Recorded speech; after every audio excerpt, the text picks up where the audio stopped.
Bem-vindos a todas e a todas. Hoje, no estudo da Gênese, capítulo 2, a revisão com a nossa querida Rita Volker. Assim que nós geralmente falamos assim, o Volker em alemão, né?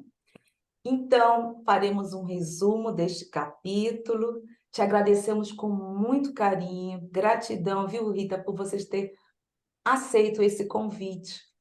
E a todos que aqui se encontram, a todas, e aqueles que estão e que verão esse vídeo posteriormente. Eu não sei o que está acontecendo para não está passando, não está ao vivo no Face, e eu não sei por quê, por algum motivo será, mas está tudo bem. Vamos lá, eu estou tentando ver, não está ao vivo. Então, vamos continuar assim. Um dia será, da nossa tradicional forma de estudo.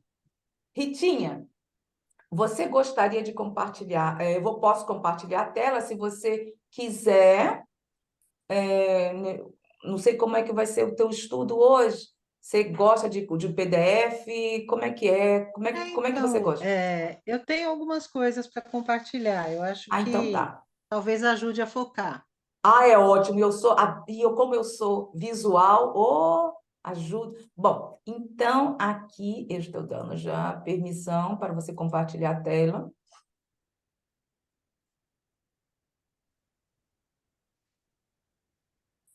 Vai lá. Você pode já compartilhar a tela. Tudo bem. Bom, Bem-vinda, ela é essa Rita, para quem não conhece, é a Rita, viu, gente? Um abraço. antes da gente entrar propriamente no tema, a gente vai trazer algumas coisas que são da codificação, mas que não estão exatamente nesse capítulo, porque Deus é um ponto fundamental do entendimento espírita da vida e das leis universais, né? Então, a gente às vezes vai começar um estudo lá adiante e a gente fala assim: não, eu quero estudar a vida em outros planetas, eu quero estudar a influência dos espíritos, ou eu quero estudar o perispírito, né? A gente vai passeando por diversos assuntos para a gente se inteirar. Porém, se a gente não entende a concepção espírita de Deus, o que Kardec propôs para nós pensarmos Deus, que esse é o primeiro ponto, né? Não se trata de crer em Deus ou de aceitar Deus, como dizem muitas denominações, né? Mas de pensar logicamente, compreender como Deus age e como ele participa do universo. Então, eu trouxe uma apresentação rápida, prévia, mas eu acho que vai ajudar a gente a perceber o quanto que isso é importante, porque a partir desse conceito de Deus, a gente vai conseguir, em algum momento, compreender outros aspectos da existência, outros aspectos da vida espiritual, tá? Outros aspectos da existência humana, que não só tem a ver com a compreensão intelectual das coisas, mas tem a ver também com a nossa própria vida, com as questões que nos cercam, com aquilo tudo que a gente vê e ouve, e muitas vezes se preocupa, entendendo, né, qual é o papel de Deus na criação. Isso realmente faz muita diferença na forma como nós entendemos, compreendemos e reagimos. Então, eu trouxe uma apresentaçãozinha rápida e depois eu vou compartilhar o texto do próprio livro, tá bom? Para que todos saibam, estamos ao vivo no Face. Conseguimos superar esse desafio. Oh, maravilha!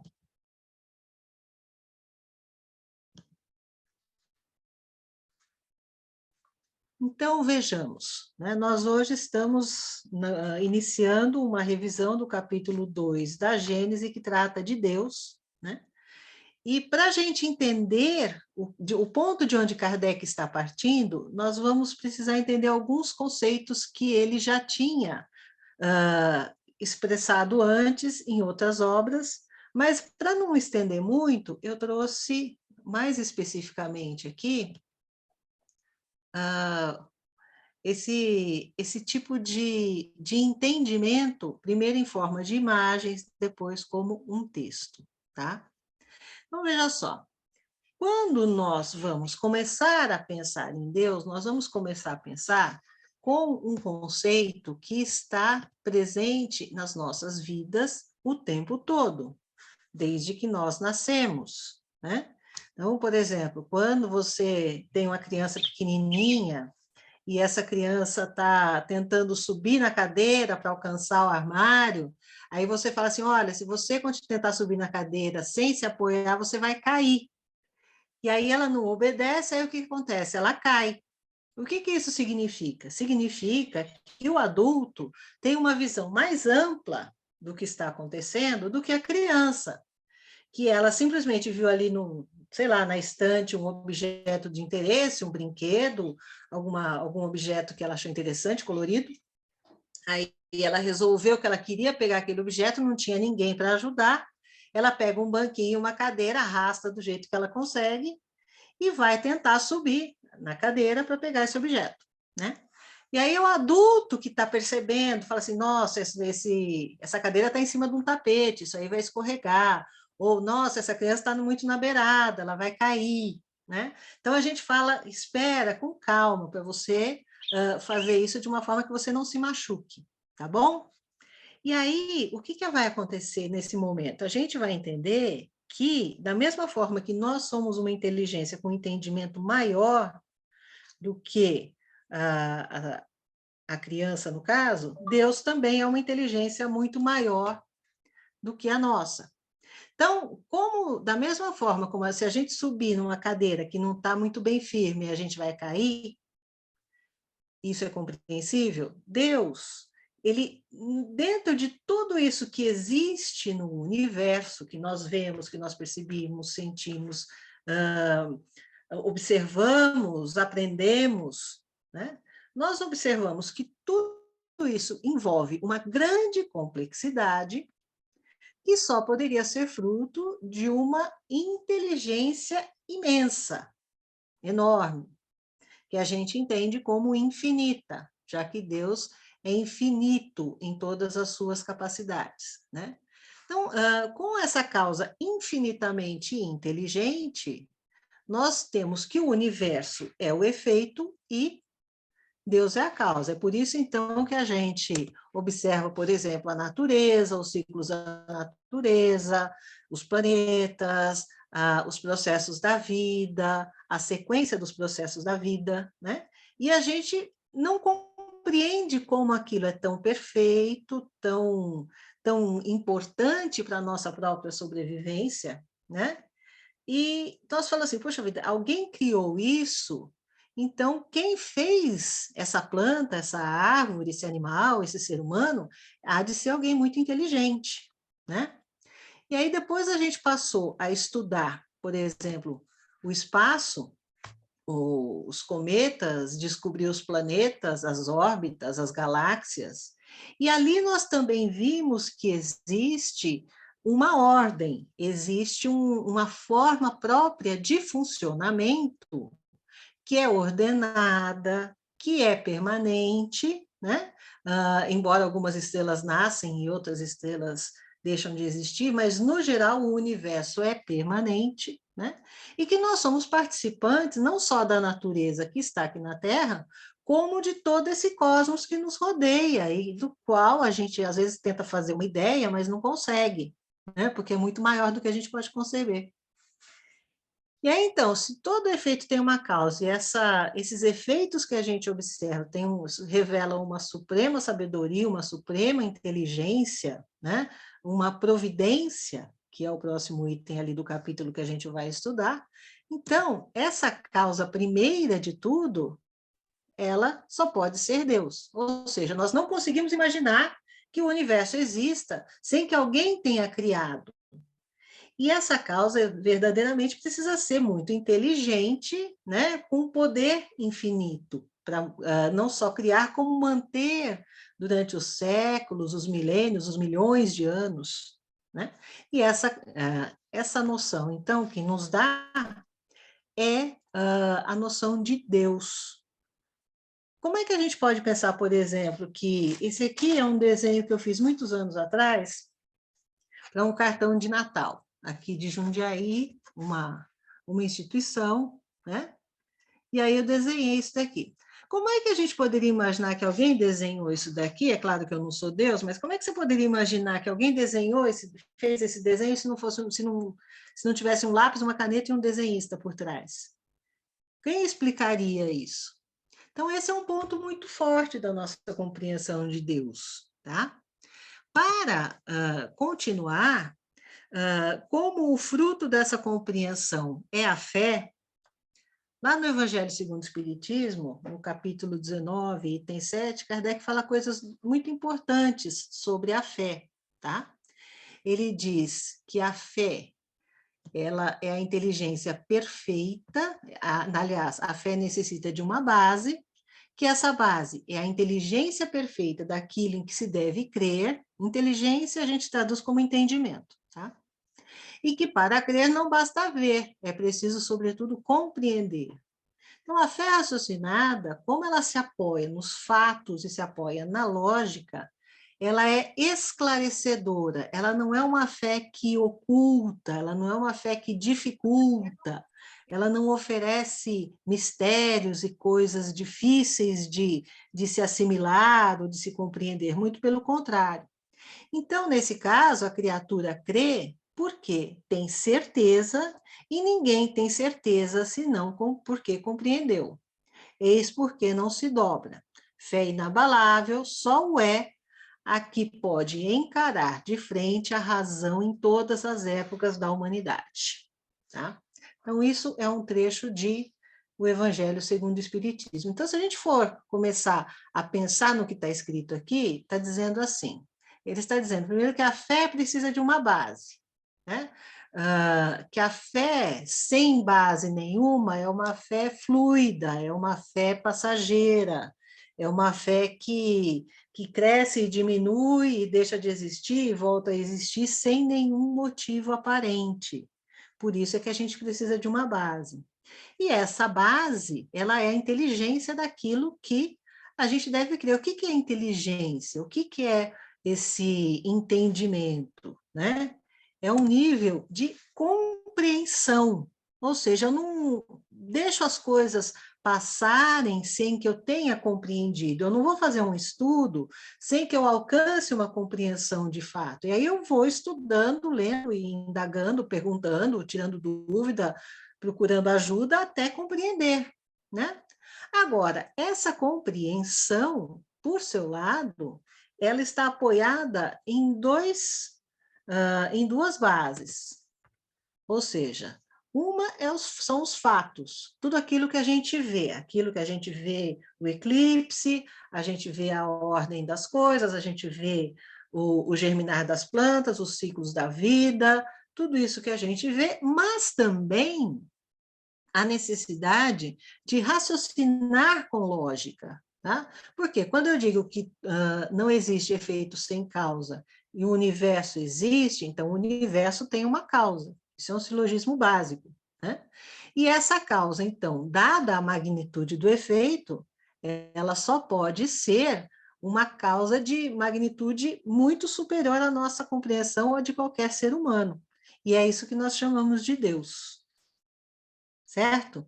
Até aqui, tudo ok? Vocês podem já comentar ou perguntar se Exatamente. quiserem. Gente, vamos continuar da mesma forma. Cada um, quando tiver a sua dúvida, perguntem, porque é assim que eu não, que sempre foi, não vai Assim que a mudar. coisa anda. E cada um compartilhando as suas ideias, sua forma de ser, né? Então, Alguma coisa aí, gente?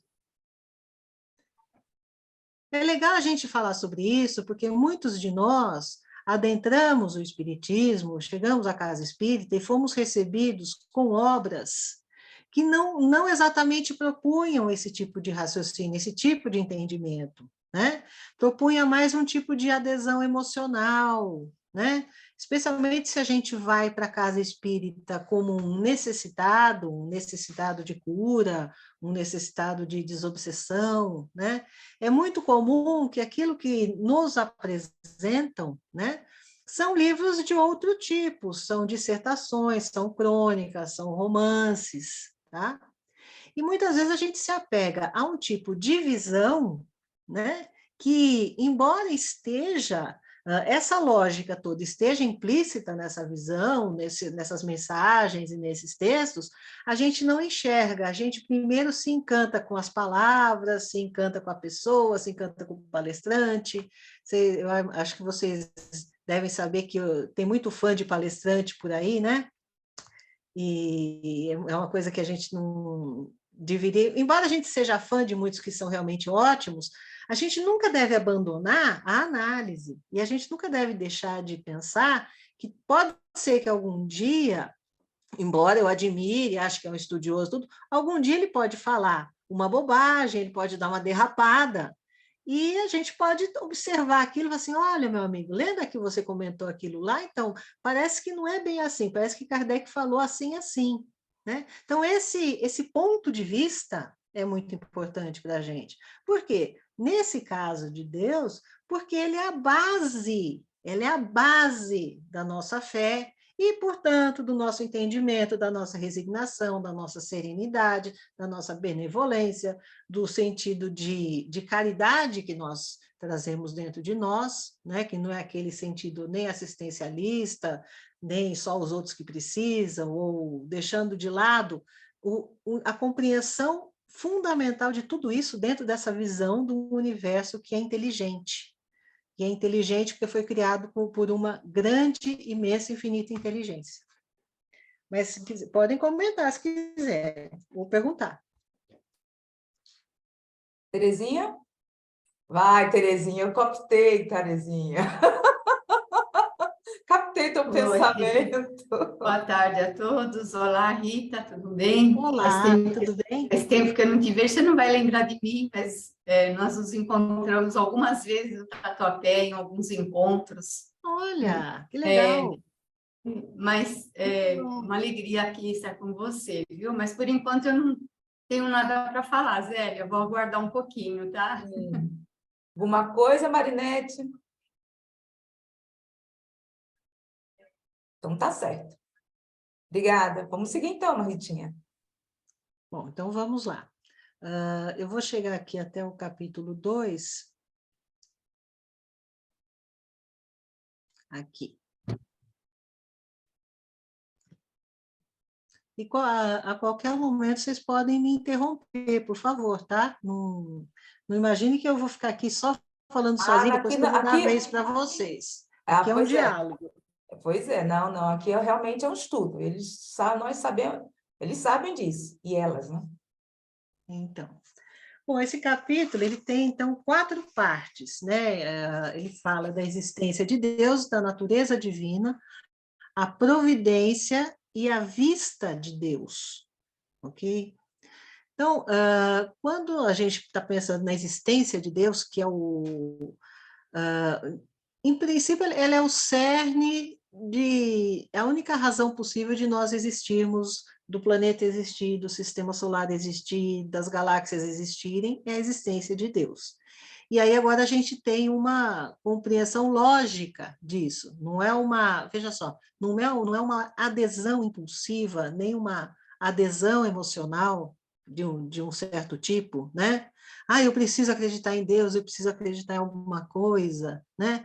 Ah, aquela casa, aquele local, aquela denominação está sendo boa para tal pessoa, eu vou lá junto com ela, né? Aí você passa um tempo lá, daí você fala assim, não era bem aquilo que eu queria, né? E nesse caso, a gente está falando de um conceito de Deus que permanece conosco necessariamente pelo próprio entendimento, pela própria compreensão. E aí, chegando a essa conclusão de que Deus é a causa primeira, então a gente tem aqui, sobre a existência de Deus, Kardec escreve o seguinte: Deus, sendo a causa primeira de todas as coisas, o ponto de partida de tudo, o eixo sobre o qual repousa o edifício da criação, é o ponto que importa considerar antes de tudo. Então, veja só, se nós temos como o Herculano dizia, né? Se nós temos uma cosmovisão, se nós temos uma visão de mundo, a base, o alicerce, a pedra fundamental desse entendimento é o modo como nós entendemos Deus, tá? Ele é o ponto de partida de tudo. Então, Kardec, ele tanto começa o Livro dos Espíritos com o conceito de Deus, como ele aqui, já no capítulo 2, depois de expor algumas coisas sobre a Gênese, sobre a revelação, ele vai falar logo de Deus. Então, o ponto que importa para a gente é saber o quê?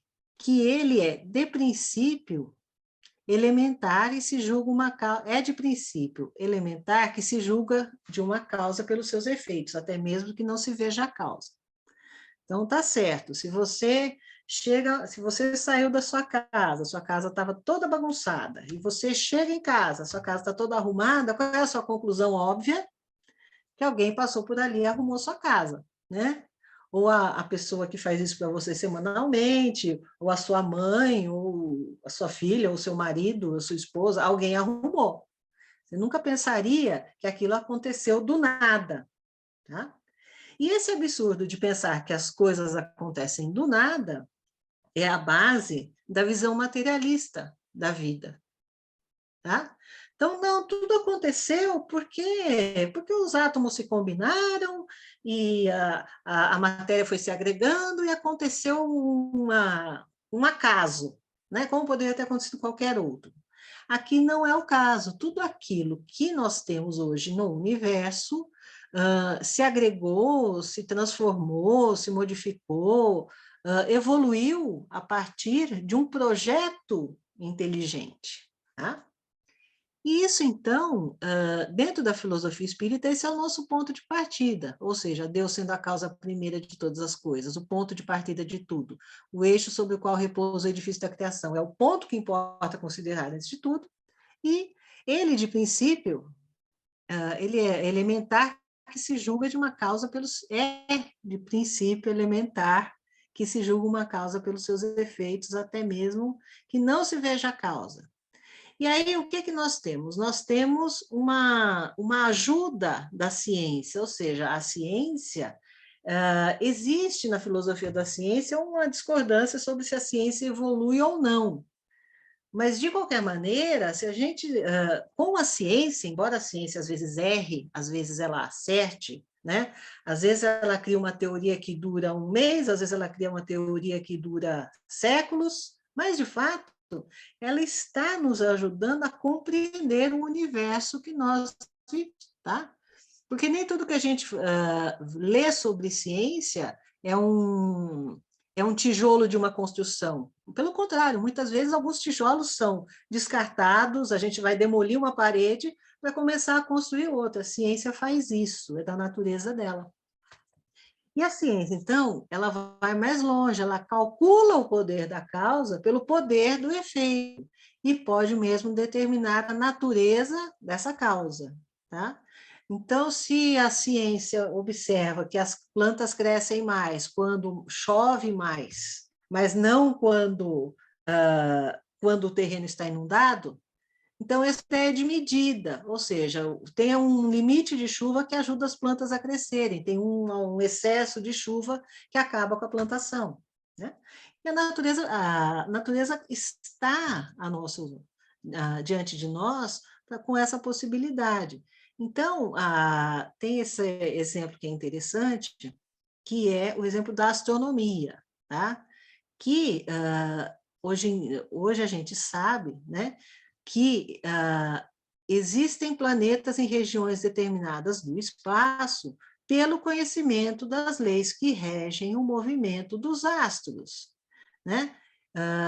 Ou seja, eu nunca vi aquele planeta, Mas como eu vejo o movimento nas redondezas, né, nos arredores, como eu observo o movimento dos planetas e das luas e tal, eu consigo, sem nunca ter visto aquele planeta, saber que um planeta está ali. E só para lembrar que isso já aconteceu, eu vou aproveitar eu vou trazer um exemplo aqui, que eu acho que é interessante. Vamos lá, deixa eu ver aqui. Que é, vejamos. Ah, não está aqui não. Desculpa. Espera só um minutinho, gente. Eu tinha deixado na frente, mas agora tem outra coisa aqui. Pronto, agora. Essa é uma história real.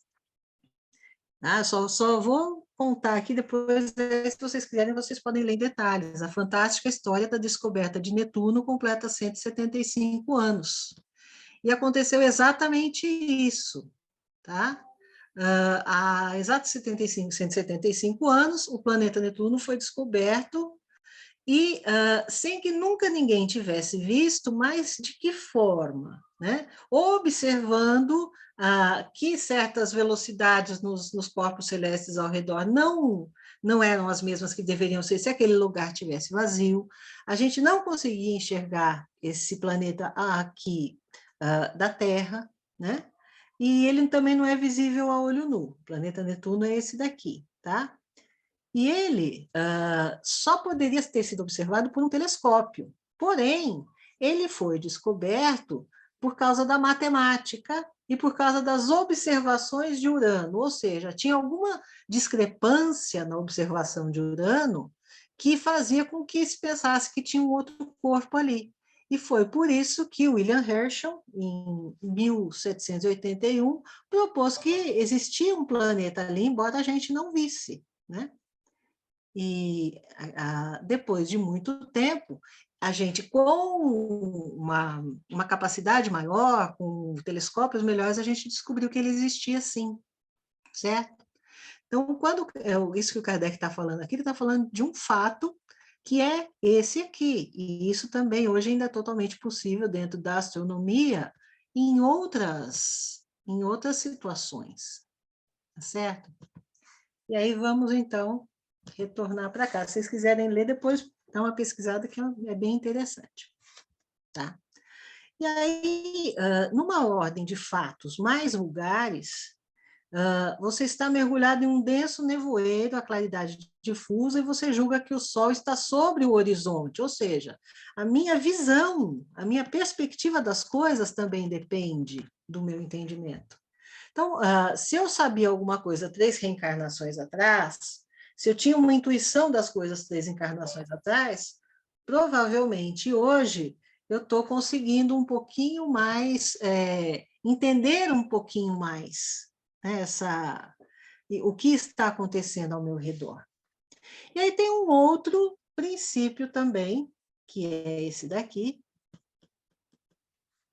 que é um outro princípio elementar passado à condição de axioma da verdade, que todo efeito inteligente deve ter uma causa inteligente, tá certo? Então, se eu vejo, se eu chego na sala de aula, tem uma lousa lá com uma equação resolvida, né? O que é que eu vou pensar? Eu vou pensar que ou um aluno que sabe o que está fazendo, ou um professor passou por lá e resolveu aquela equação. Eu não vou achar que foi uma criança do primeiro ano, eu não vou achar que é uma pessoa que não teve estudo, eu não vou achar que é alguém que não conseguiria. Se alguém resolveu aquela equação, é porque tinha conhecimento para, né? Ou descobriu, tinha capacidade para descobrir como resolvê-la. Então, se existe um efeito inteligente, essa causa só pode ser inteligente, tá? Então, esses são pontos essenciais para a gente começar a pensar sobre o peso desse conceito de Deus nas nossas existências, tá? Alguma pergunta, algum comentário?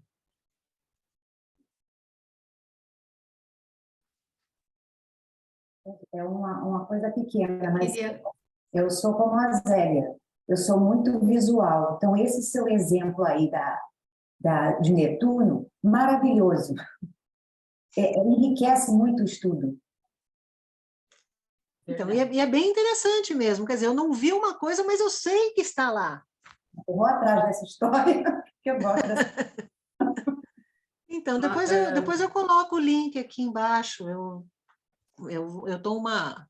Depois eu pego o link lá da página, mas provavelmente você vai encontrar outros, né? E talvez outros até melhores. Esse foi o que eu achei interessante naquele momento, tá? eu queria só falar uma coisinha, Rita, assim, as pessoas, aqueles que são materialistas, que querem explicar tudo, a criação de tudo através das leis físicas, né, das leis materiais, eles não param para se perguntar quem criou as leis, porque as leis não se fazem sozinhas, né?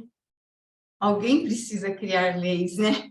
Então, eu já vi pessoas falarem, porque não precisa ter um Deus. Existem as leis físicas, as leis materiais, as coisas se formam naturalmente pelas leis. É. Mas não para perguntar quem criou as leis. Isso aí sempre fica, sabe, na minha mente.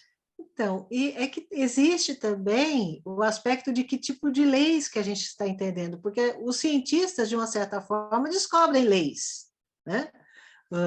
O Newton, ele, por exemplo, ele descobriu a lei da gravidade, né? Que os corpos se atraem, né? Na razão da sua massa e tudo. Agora, eu posso achar que essa lei é fruto de um acaso, de uma possibilidade remota de ter acontecido e aconteceu. Eu acredito que esse aqui é o ponto, né? Ou seja, nós estamos dentro de um universo que nós vemos tudo, observamos tudo acontecer de uma forma, vamos falar do universo físico, né?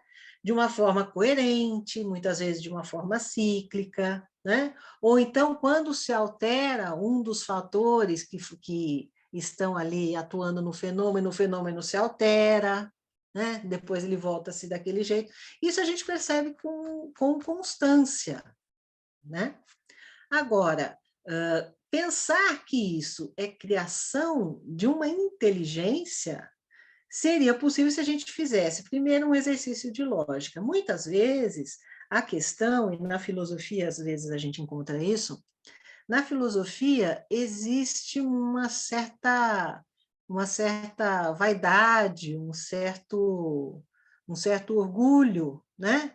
De ser capaz de entender as coisas e explicar as coisas. E muitas vezes se faz isso. Então, né? Não, a gente não precisa de Deus para entender isso ou aquilo.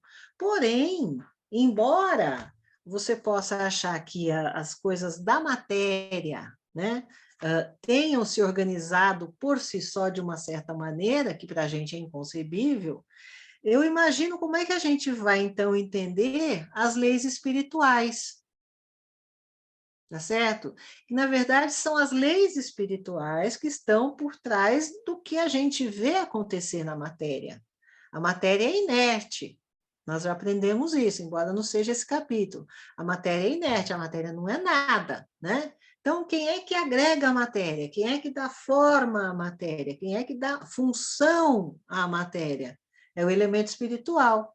Conforme ele vai se tornando cada vez mais complexo, ele vai sendo capaz de conceber e de criar coisas cada vez mais complexas.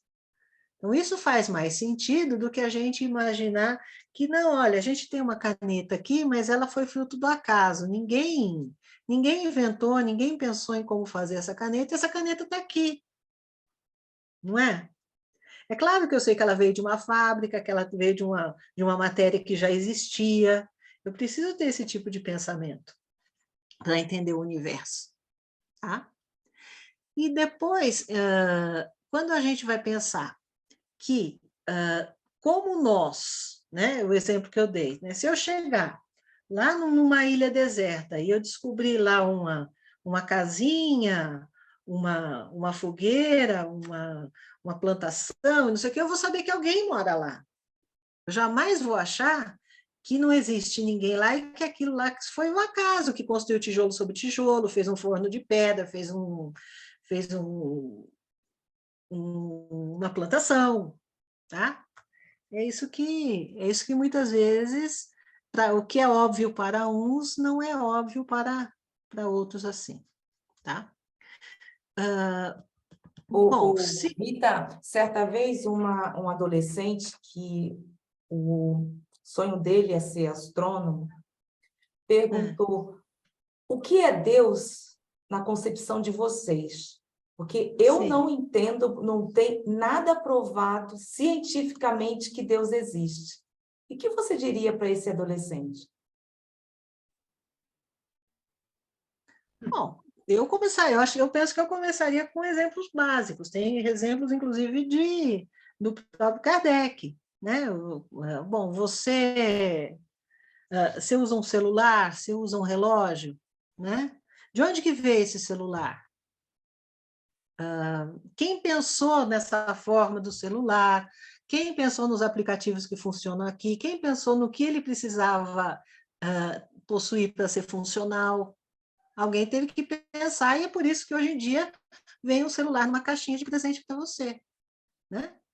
E hoje em dia, se a gente parar para pensar um pouquinho, nós estamos num mundo onde a inteligência vai crescendo e vai se desenvolvendo e vai criando produtos novos. Muitas coisas que a inteligência humana cria são boas, outras não são, porque isso é do nosso grau evolutivo, né? Mas sempre uma inteligência. Mesmo aquela inteligência que a gente diz que é voltada para a destruição, que é voltada para o ódio, que é voltada para a discórdia, ela ainda é uma inteligência se expressando, né? E aqui, como nós estamos nesse planeta, estamos nesse sistema, de onde será que isso surgiu, se não de uma inteligência?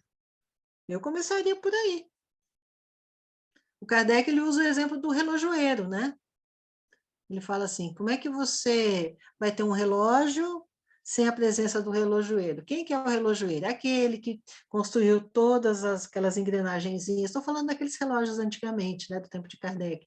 Aquelas engrenagenzinhas, aquela corda, né, que você conseguia, girando assim, você conseguia dar corda para ele funcionar. Aquilo teve que ser pensado por alguém. Aquele material não saiu da natureza do nada, não tomou aquela forma do nada e não chegou às suas mãos do nada. Eu começaria por aí.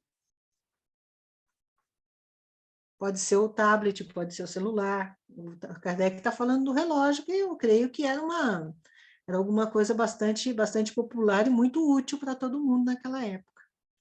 E podia ter, né? Obrigada. E aí, bom, e aí a gente tem aqui, já no 4, que por toda parte a gente reconhece a presença do homem por suas obras, né?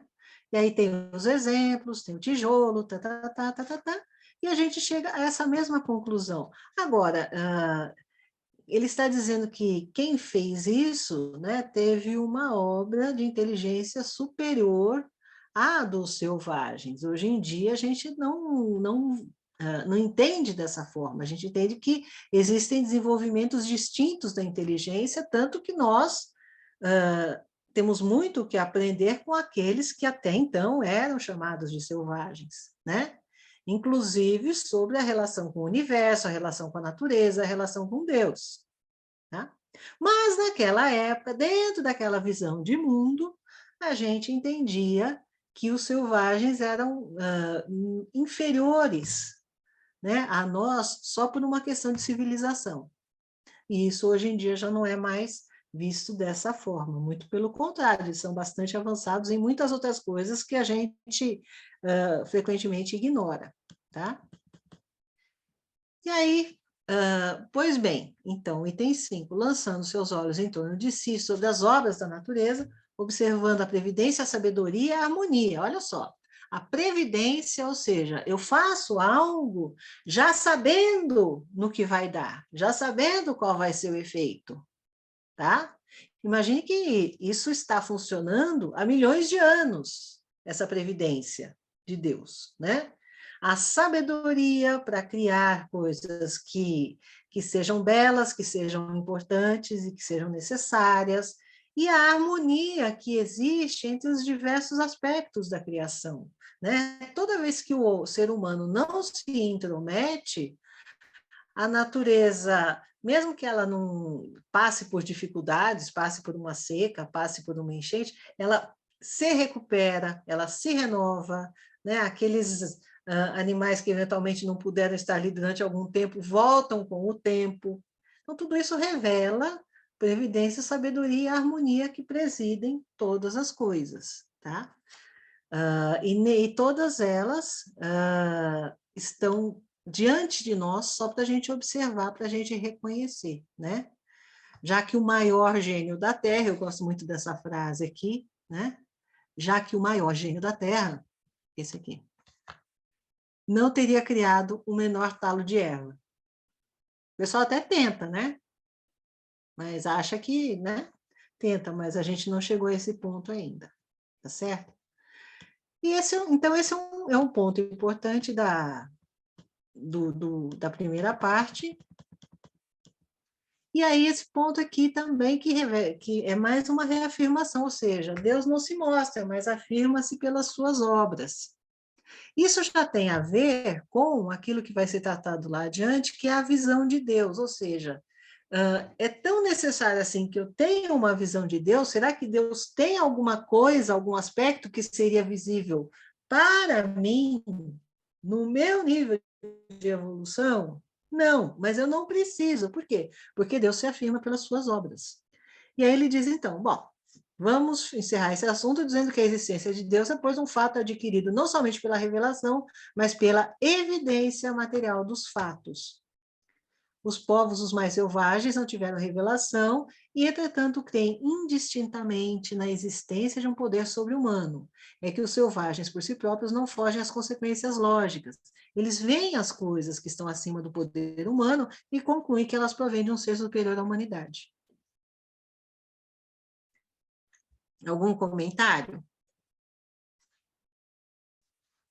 Será que até hoje existe essa concepção em relação ao que eles consideravam selvagens? Então, não, isso não existe mais, tá? Como nós estávamos naquela época, no século XIX, e as pessoas que dispunham de mais recursos, de mais facilidades, de mais invenções, aparentemente eram os europeus. Então, era quase que uma forma de se referir aos demais, né? Quer dizer, o que não é isso daqui que nós temos na Europa, né? Esse tipo de construção, esse tipo de moradia, o trem, o telégrafo, o que quer que seja, quem não tem isso daqui é porque é selvagem, né? Porém, isso já deixou de ser uma realidade, né?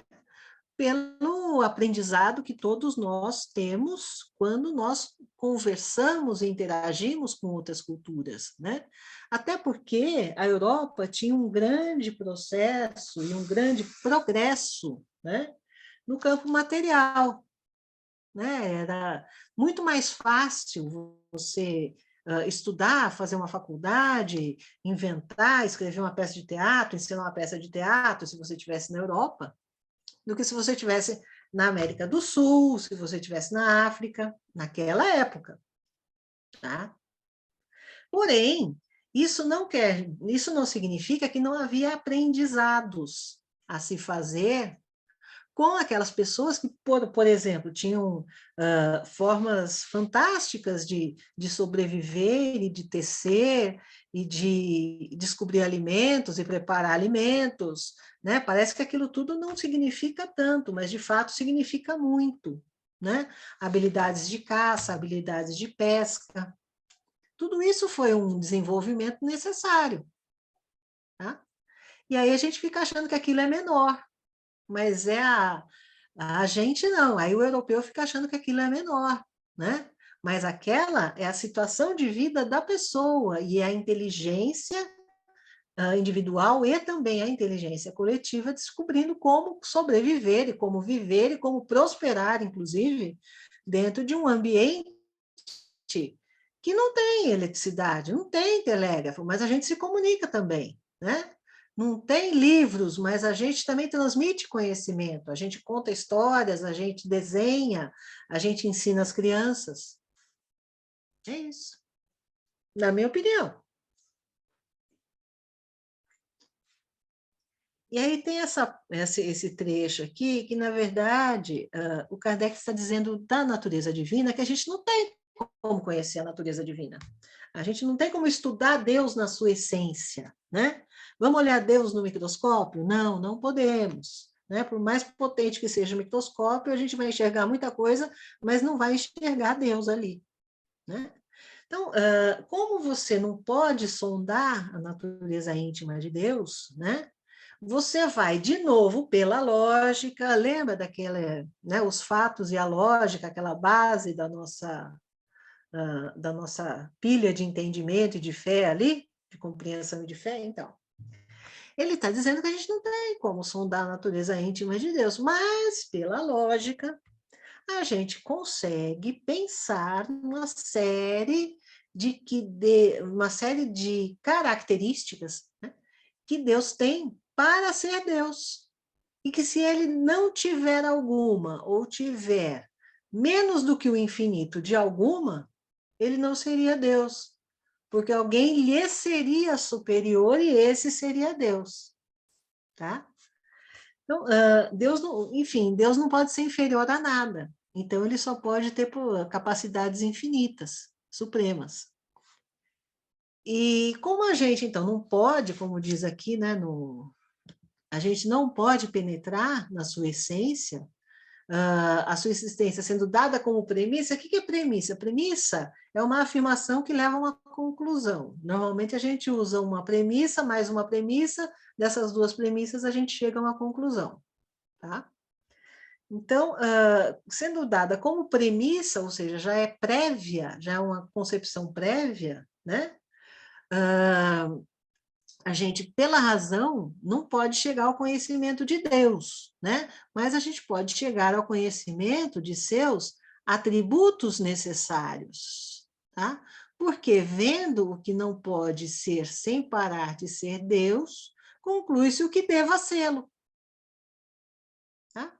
Então, poxa vida, eu não posso ver Deus, eu não posso aspirar, sentir o perfume de Deus, eu não posso, mas eu posso sim entender que determinadas coisas que estão ao meu alcance de percepção, de determinadas qualidades, em Deus elas deverão ser infinitas. E é aqui que entram, então, os atributos de Deus, tá? Aqui, Deus é a suprema inteligência, a soberana inteligência. A inteligência do homem é limitada. Então, por que é suprema? Porque ela é absoluta, é infinita e não pode ser superada. Tá? Então, se existisse uma inteligência que pudesse superar a inteligência de Deus, Kardec raciocina que esse seria Deus.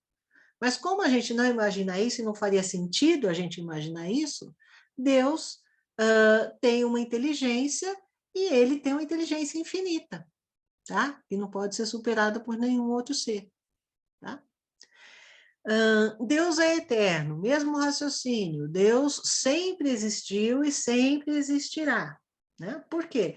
Porque se houvesse um ser anteriormente que houvesse criado Deus, esse ser anterior seria Deus. Né? E o Deus que nós conhecemos seria um Deus menor ou um Deus secundário. Mas isso não faz sentido. Então, ele é eterno porque ele existe desde sempre, sem nenhum início. Para ele ter tido um início, ele teria que ter uma causa. Para ele ter uma causa, essa causa é que teria que ser Deus. Tá? Senão, como é que ele ia começar a existir? Né? Todo mundo que vê uma criança na rua sabe que ela tem um pai e uma mãe. E esse pai e essa mãe têm um pai e uma mãe cada um. E por aí vai. Né? No caso de Deus, não. Eu vejo Deus e sei que ele existe desde toda a eternidade e por toda a eternidade. Então, por isso, ele é eterno. E ele também é imutável. Por quê? Porque ele criou leis que são estáveis, leis que são constantes, né? E se Deus mudasse, ele podia mudar de ideia, ele podia mudar de opinião, ele podia mudar de preferência, ele podia mudar de... ele podia mudar as próprias leis, ele podia testar leis diferentes, mas ele não faz isso, né? Desde que as leis existem, elas não estão sujeitas nem à mudança, nem à troca, nem a deixar a ser substituídas por outras, tá? E, Tim, Senão, não haveria estabilidade. Pois não. as pessoas que não estão, ou que estão agora observando, assistindo esse vídeo e que não sabem o que seriam, que leis seriam essas de Deus? Seria o decálogo? Que leis seriam essas?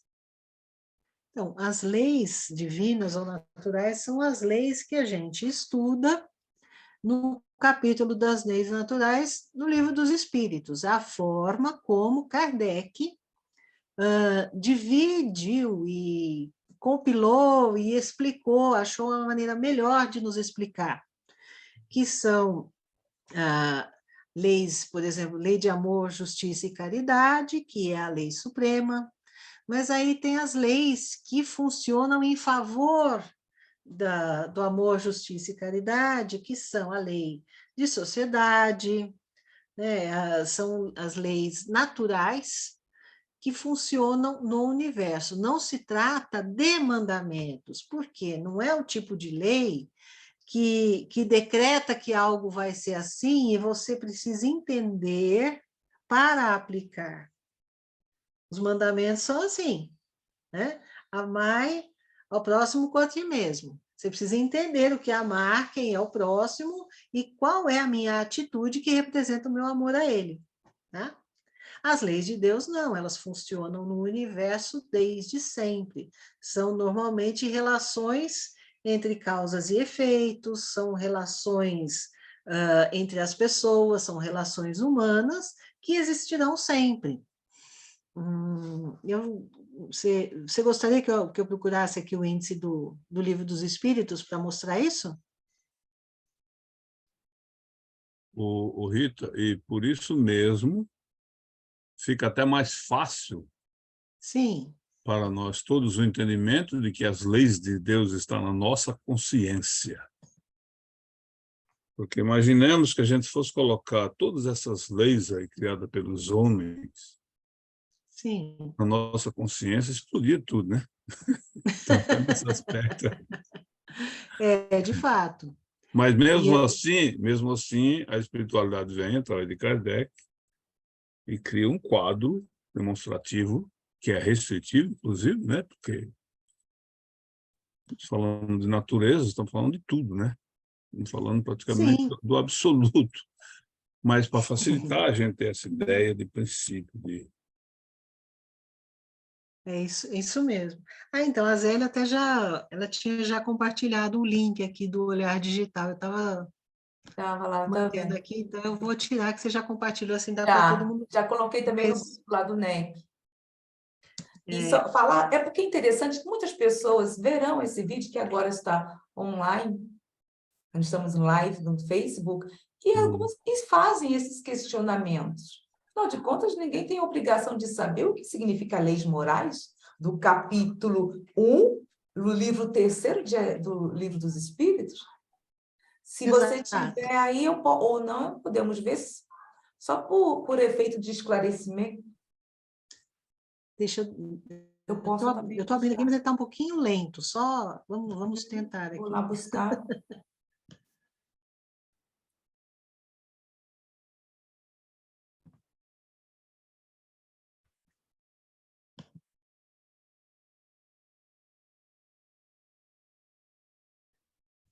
Eu já estou com o Livro dos Espíritos, Ah, você quer compartilhar, então? certo? Você tem, deixa eu vou lá, entrar as leis morais.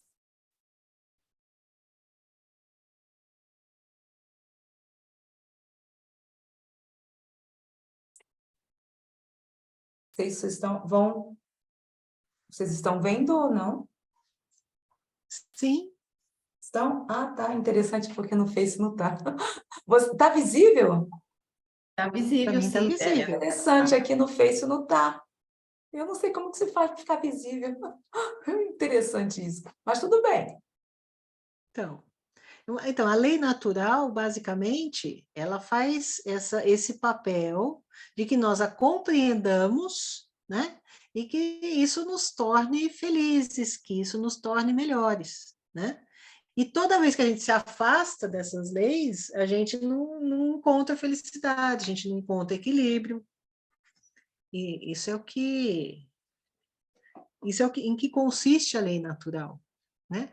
Quando a gente fala, por exemplo, da lei do progresso, né? Ou seja, todos nós estamos sujeitos à lei do progresso. Por quê? Porque tudo na natureza progride.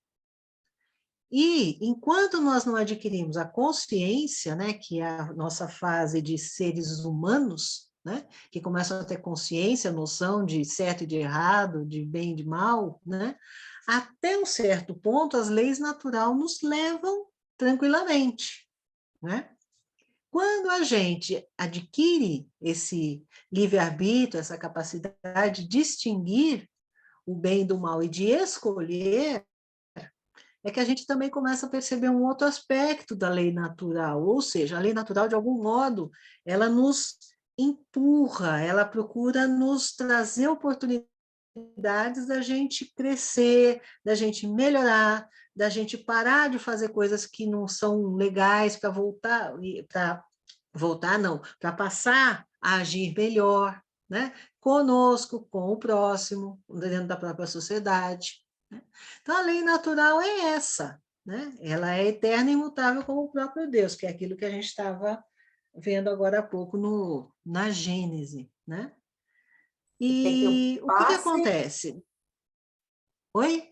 Você quer que eu deixe em algum lugar específico ou tá bom assim? Não, tudo bem, eu só queria dizer que isso é importante também, porque a gente leu ali, por exemplo, que Deus não se engana, Deus não fez as coisas de um jeito para depois achar que de outro jeito seja melhor, né?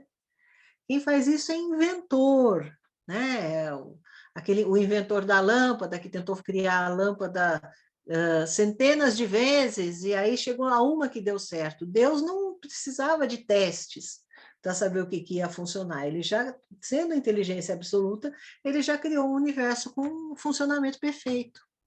E a gente, às vezes, é que não entende por que o universo está funcionando daquele jeito para a gente, tá? Mas se a gente ficar um pouco mais humilde, um pouco mais em silêncio e procurar estudar um pouco mais, a gente acaba descobrindo isso. Porque é que a gente está no momento da vida que a gente está, com a possibilidade que a gente tem e, ao mesmo tempo, com a limitação que a gente tem. Sim, eu acho muito interessante a 617, no qual diz: o que as leis divinas abrangem? Refere-se a mais do que uma conduta moral?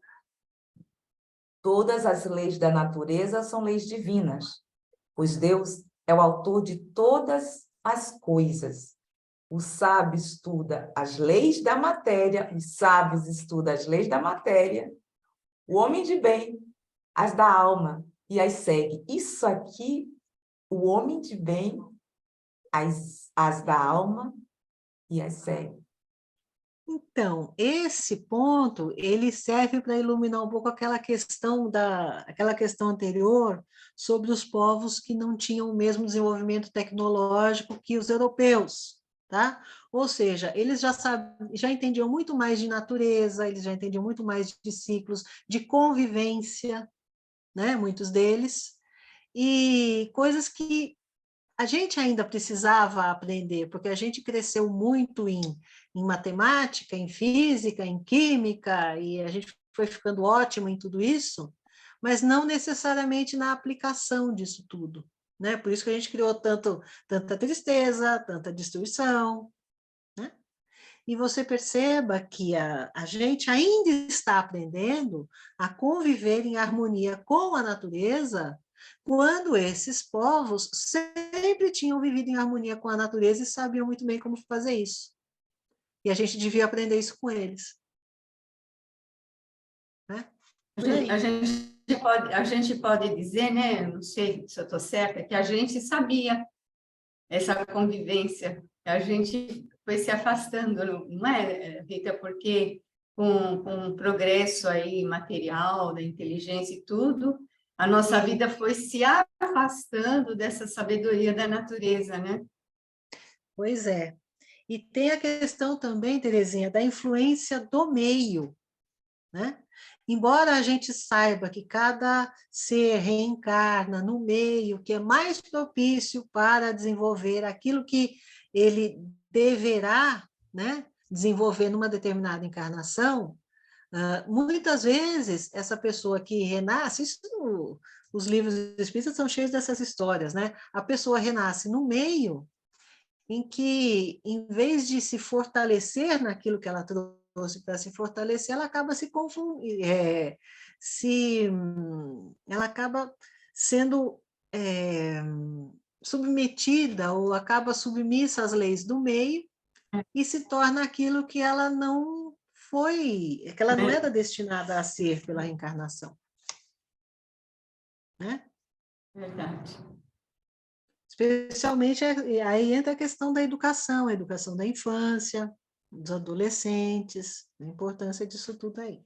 E retornando ao que estávamos comentando sobre os selvagens, onde está escrita a lei de Deus? Na consciência. E eles sentiam muito mais do que qualquer um de nós.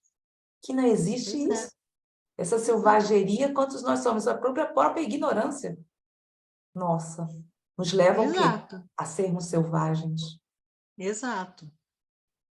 Infelizmente é isso que acontece, mas a gente sabe que isso há de melhorar, né? Há de melhorar. E o que a gente procura fazer? A gente procura fazer um pouquinho que a gente consegue, né? Que não é bem pouco, chega a poucas pessoas, mas todo mundo fazendo um pouco, a gente, uma hora dessas, a gente vai estar numa sociedade melhor.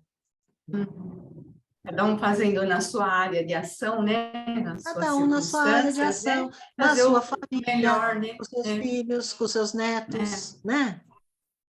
Fazer o Com melhor. a pessoa que trabalha com você, seu colega lá de escritório, não sei, né? E aí segue a lei de adoração, só para que as pessoas tenham uma ideia, a lei do trabalho, a lei de reprodução, de conservação, muito interessante, aliás, todas, né? Mas Uhum. lei de destruição,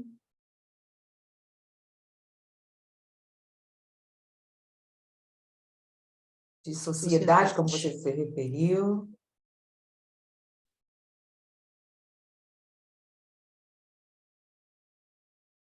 De igualdade. Só para que as pessoas tenham uma ideia de liberdade. Já que abrimos, né? Aqui o PDF, por que não ir até o final? Temos tempo, não é isso, Fita? Toda a eternidade. De justiça, amor e caridade. Perfeição moral. Aí já entra em outra coisa. Aí já entra Já na finalizou. moral. Pronto, então eu vou parar de compartilhar alguma coisa que você queira aqui mostrar, minha linda? Ah, sim, vou voltar só em mais alguns pontos ali que eu tinha. E aqui no PDF? No PDF que eu estava compartilhando. Ah, tá, então eu vou interromper. Ah, tudo Bom, bem. pronto, contigo agora.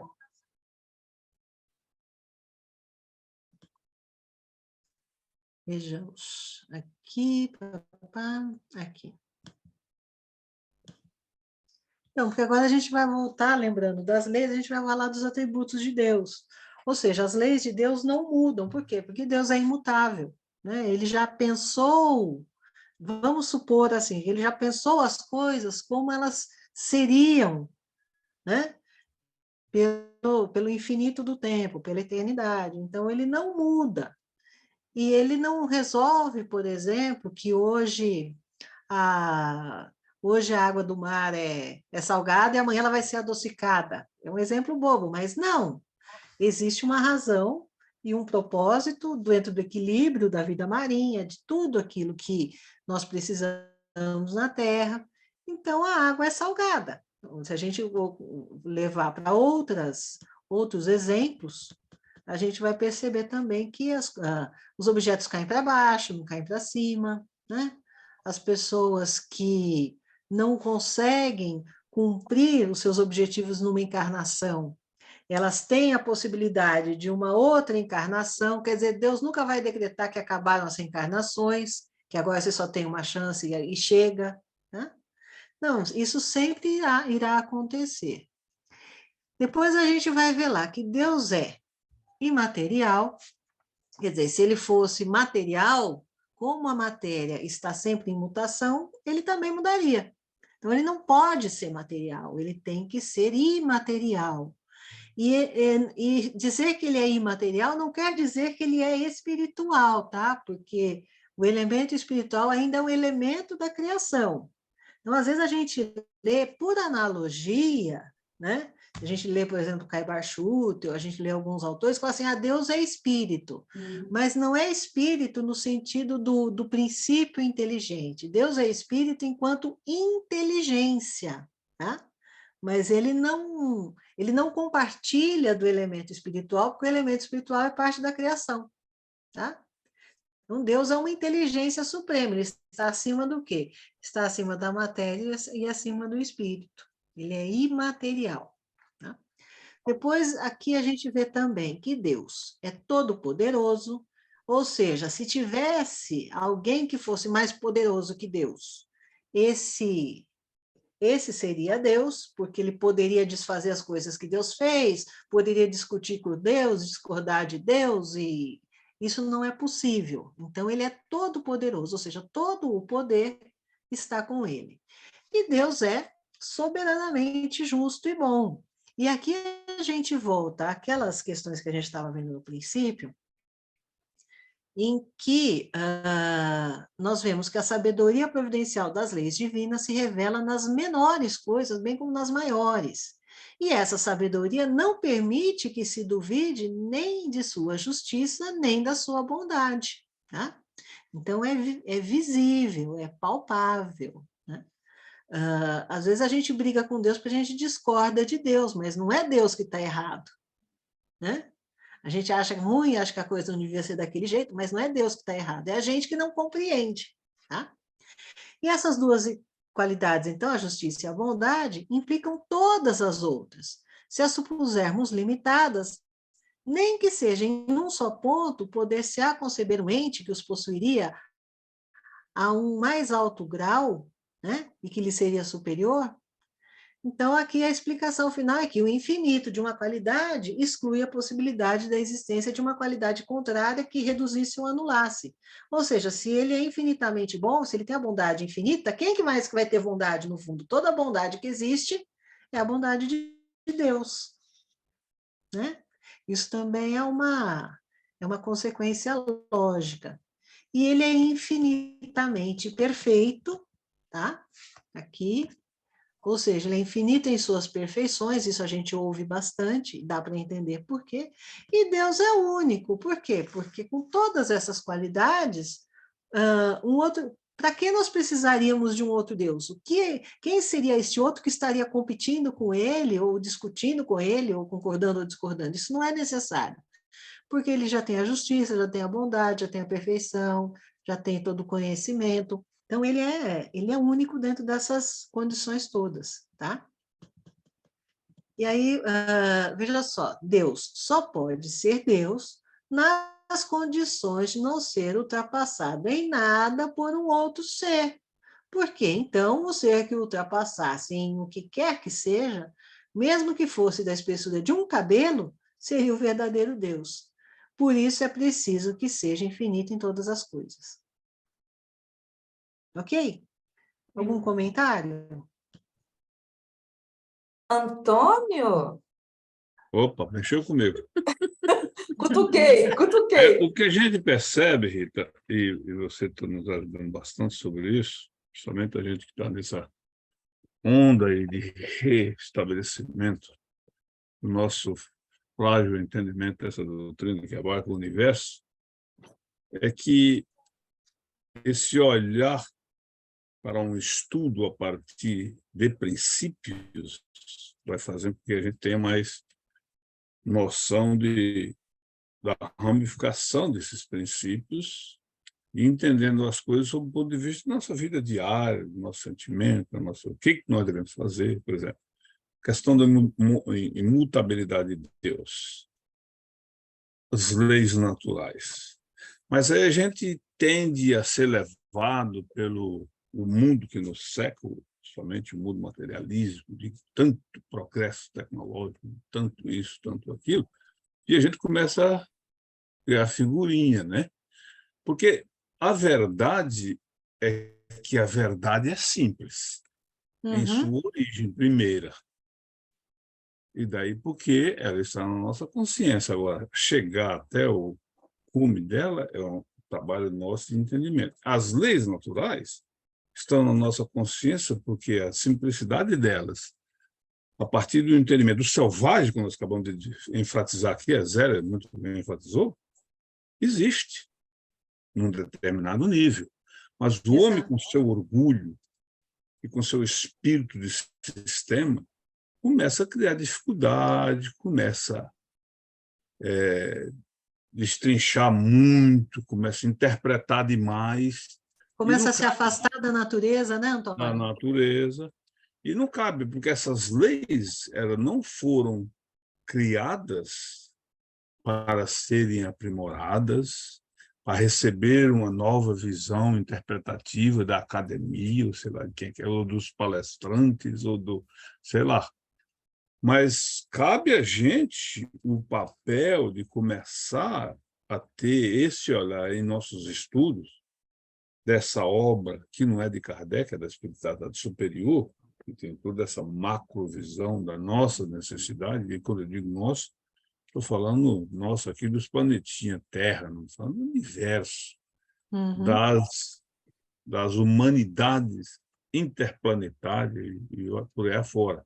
Então, a gente não tem que ficar criando figurinhas ou perscrutando a essência dessa lei, querendo dar novas interpretações. Aí o orgulho, aí a gente sai totalmente, aí descarrilha tudo.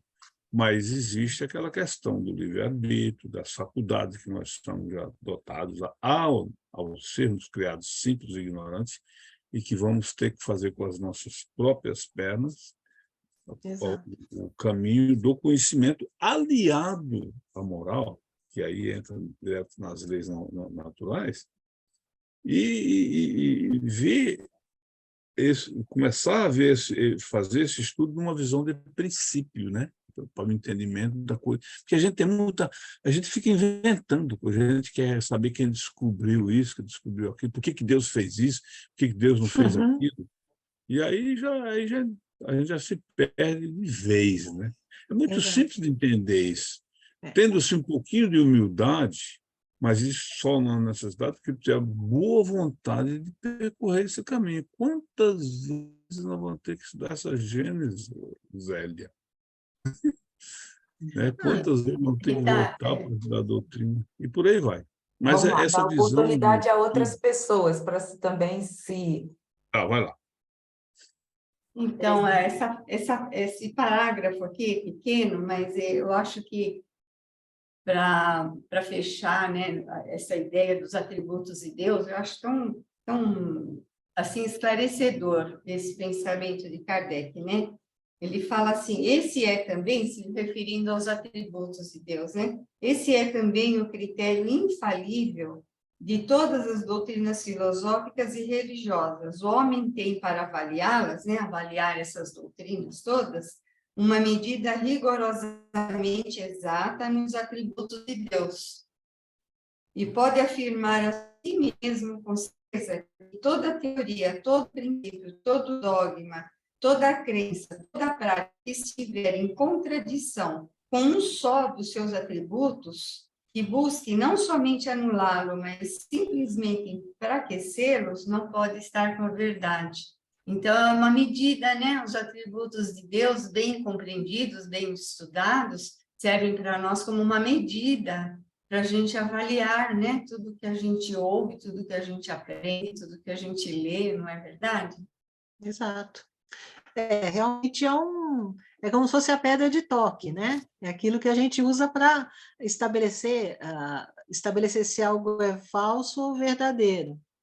A pedra de toque é uma pedra que se utiliza para saber se o ouro é legítimo, né? Uhum. Então, a gente... isso aqui é uma joia de ouro. Aí eu vou lá, eu vou passar aquele ouro ali, eu vou descobrir se aquele ouro é verdadeiro ou não. Então, a mesma questão da pedra de toque, que inclusive o Herculano costuma muito falar sobre isso, né? Sobre a pedra de toque, é o conhecimento profundo dessas leis e das consequências dessas leis, né? Porque senão daqui a pouco a gente está a gente está discordando de Deus, a gente está achando que a gente sabe mais que Deus, ou por que Deus não fez isso assim, né? Por que Deus não atrapalhou fulano antes do fulano fazer aquilo, né? Isso não existe. Cada qual está no seu ponto de evolução e numa encarnação destinada ao seu progresso, à ampliação do seu conhecimento, né? Eu escrevi pedra de toque aqui no meu livro agora. Então, é isso No aí. trechinho, né? Então, tem um livro do Herculano que é A Pedra e o Joio. Aí, nesse livro que ele fala sobre a questão da pedra de toque, aí eu fui procurar, saber como é que era essa pedra, como que ela existia, para que ela servia, né? E aí eu descobri isso daí, é interessante. Interessante.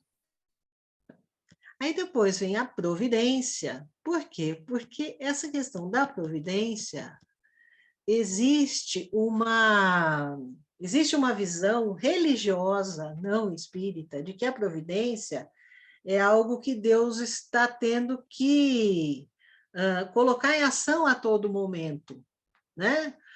Nossa, quase que aconteceu um acidente, mas felizmente, como se costuma dizer, graças a Deus, não sei o que, não aconteceu. As pessoas costumam dizer assim.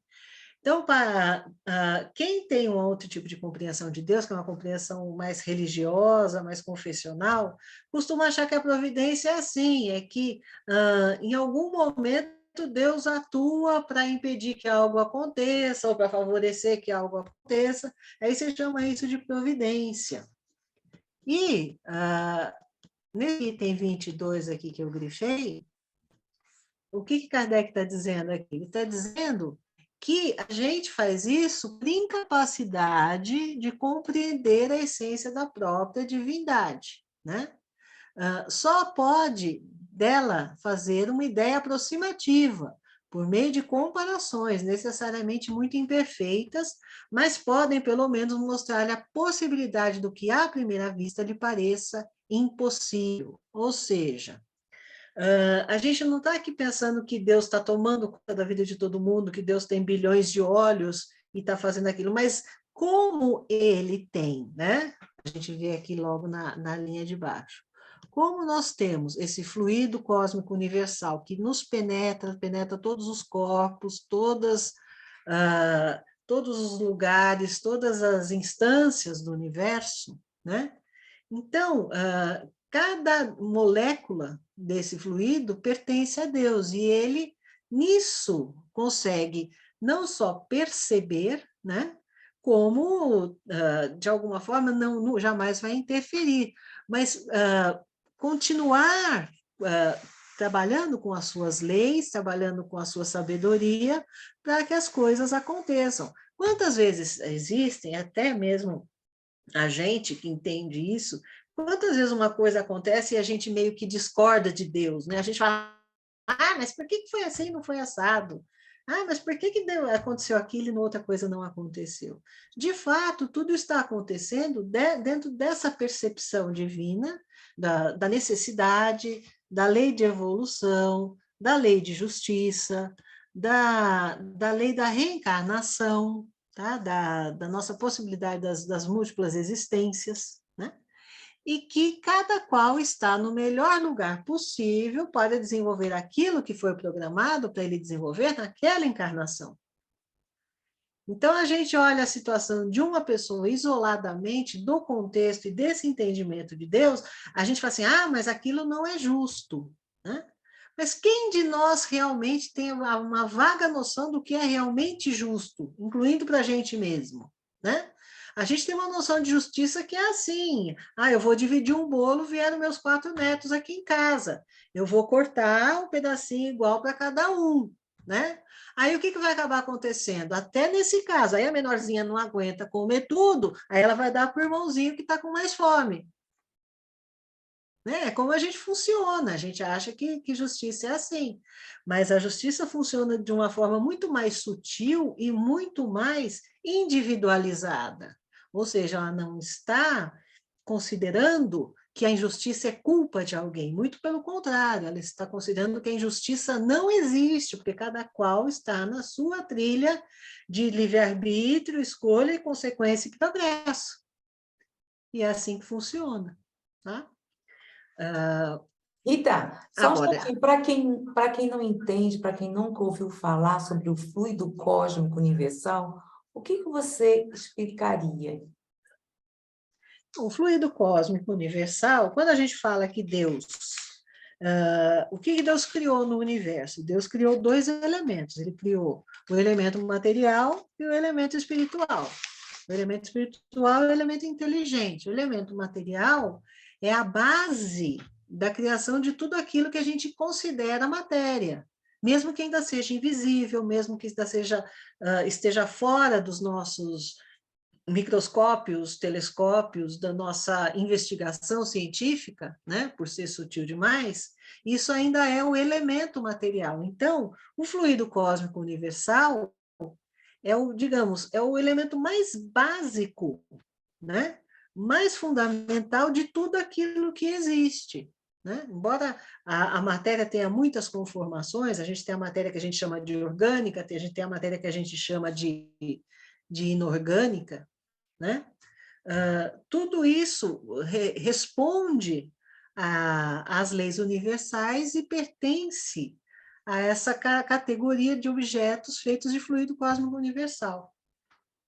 É isso. É como se fosse a partícula mais... A gente não sabe se é partícula, porque a gente tem uma visão, né, de tamanho, a gente acha que a partícula menorzinha é a mais elementar, mas a gente nem sabe se é partícula, né, se é um outro tipo de matéria que a gente ainda desconhece, que vai formando tipos diferentes de matéria, né, tipos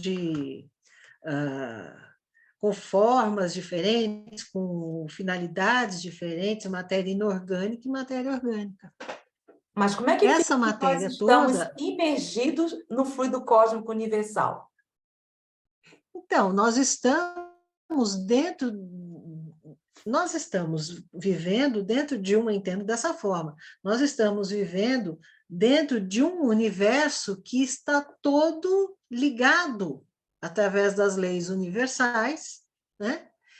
E através desse elemento primitivo que é o fluido cósmico universal, né? Quando a gente fala em fluido, a gente fala de fluidos mais consistentes, mais pesados e os mais leves. Então, se a gente pensar no mais leve que a gente consegue imaginar, talvez a gente ainda não chegue à ideia do que é um fluido cósmico universal, mas ele preenche todo o universo e assume formas diferentes de acordo com o influxo da inteligência, né? Então, uma comparação grotesca, mas, por exemplo, se eu resolver fazer um bolo, eu vou pegar leite, farinha, fermento, tal, vou misturar tudo e quando sair do forno, a gente pelo menos espera, né, que o bolo fique bom, ele vai estar bonito, crescido e gostoso, né, saboroso. Aí a gente vai lá e vai dividir para os netos. Agora, isso já está muito longe da ideia do que é o elemento material mais básico, né? A gente pode pensar que ele é muito mais ínfimo que o átomo, que as partículas subatômicas, né? A gente só pela imaginação mesmo consegue imaginar o que seja. Né, Rita, o Kardec fala assim, ele coloca como uma hipótese, né? Coloca que estamos mergulhados, né, nesse fluido divino, ele fala, né? Como os peixes estão mergulhados na água, né? E Isso. tem uma frase, eu acho que é de Pedro, de Paulo, não sei se é de Pedro ou de Paulo, que ele fala: em Deus vivemos, em Deus nos movemos e existimos, né? Em Deus, né? Uhum. Porque dá essa ideia também que estamos, né? E tem um Sim. pensamento, uma ideia também que eu acho interessante, que eu já ouvi essa expressão, que estamos mergulhados no pensamento de Deus, né? É tudo, no fim, é tudo a mesma ideia, né? E É. eu peguei até num texto da filosofia indiana, né? Eu peguei lá um texto também que fala que estamos imersos na divindade. Então, é uma ideia que vem, né? Isso da Índia já é de quase 5.000 anos antes de Sim. Cristo. E olha como essa ideia é semelhante, né? Vai chegando, né? Mas essa ideia, se a gente for pensar logicamente, é só a gente imaginar que se houvesse algum lugar do universo que não estivesse preenchido por Deus, estaria preenchido por outra coisa. É verdade. Né? Então, Deus já não teria todos esses atributos que ele tem. Já não seria infinito, né? Já teria um lugar onde ele não teria acesso, onde ele não atuaria. Então, quem que atuaria naquele lugar que Deus não atua? Então, e essa ideia dá para a gente, logicamente, falta muito ainda, infinitamente de tempo aí para a gente entender, mas para a gente ter uma ideia como que Deus está em toda parte ao mesmo tempo, né? Sim, em toda parte ao mesmo tempo. No universo todo. No universo todo. Né? Não importa qual distância nós consigamos hoje alcançar, os telescópios e tudo aquilo que a gente consegue de informação do universo, ainda que eles vão mais longe, Deus estará lá. Né?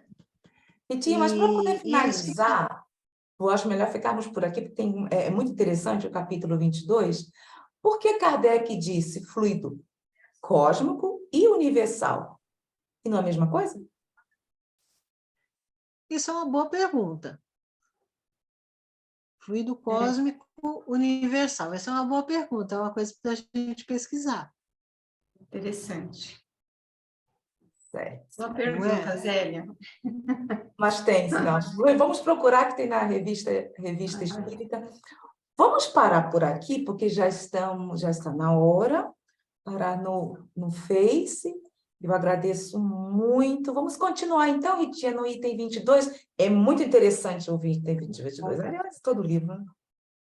Essa questão da providência divina é muito importante a gente entender direito, né?